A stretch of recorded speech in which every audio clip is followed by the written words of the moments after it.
welcome to lesson 84. This is called mean, median, mode, and range. Now this is actually one of my favorite lessons, mostly because we are actually going to be learning a song on how to remember these in class. A song that's actually stuck around with me for more than a decade.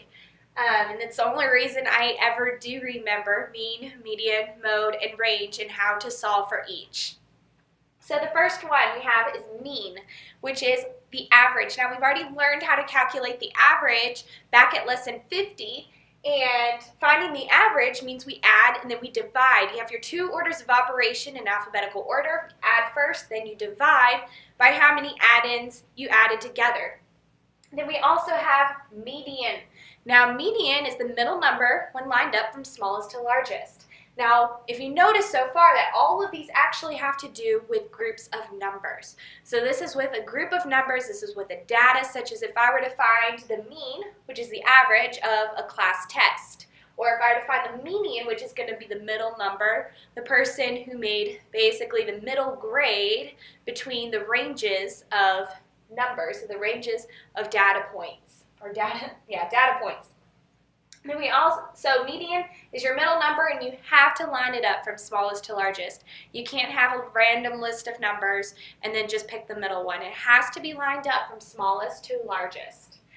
Then we also have our mode, which is the number, or I have parentheses numbers because you can have more than one. The number or numbers that occur most often. So within your list, if I were to say 95 was the grade that the most people made, that means 95 was the most common or most popular grade on a test. Or if it was an 80, then 80 would be the most common grade on a test. That does not mean it's the only grade, but that's the one that occurs most often. Or you could have both 95 and 80, or 85 also, if you had like 3 people making each, or the same amount. So you just pick the number that occurs most often, or numbers. Then we also have a range, which is just simply subtracting your smallest number in the list from your largest number in the list. So all you have to do is find the smallest number and largest number and subtract them, and that is your range. So if I were to say the lowest person made a 70 on the test and the highest person made a 100 on the test, then I would say 100 minus 70, and the range between all of the test scores would be 30. 30 would be the range because that would be 100 minus 70. So we're going to go ahead and practice all of these together, although I don't have an example problem for range, but range is simply just subtracting smallest from largest. So if you have any questions, we'll go over those in class. But for example 1, it says to find the mean.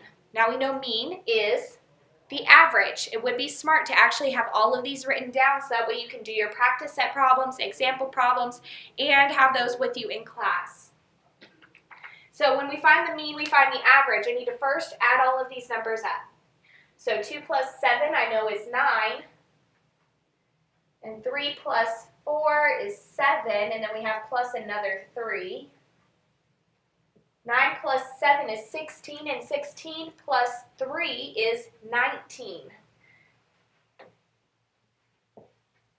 And then I need to divide by how many numbers I added together. It's 1, 2, 3, 4, 5. So 19 divided by 5, and our answer is not actually going to always be a whole number. We do know how to divide with mixed numbers with a whole number and using our remainder as a quotient. So it is possible.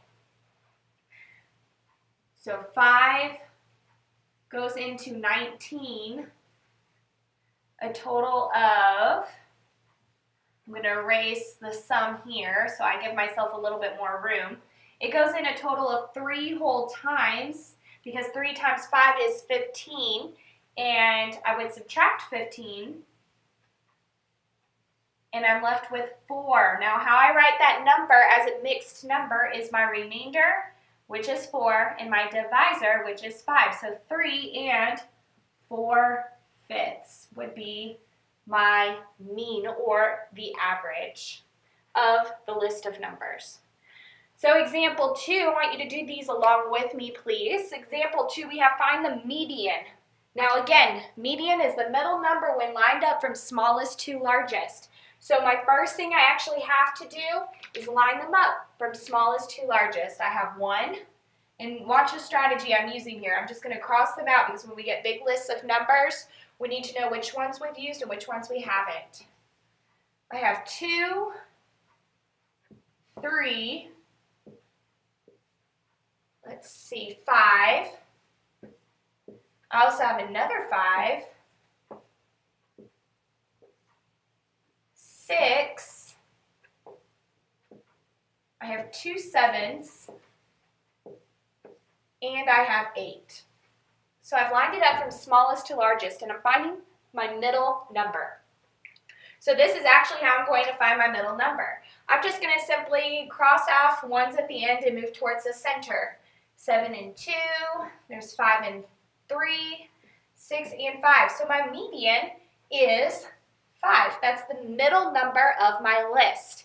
Now, one thing you might ask, which you will see and you will come across, is what if I have an even set of numbers? Like what if I had 6 numbers? What would be the middle?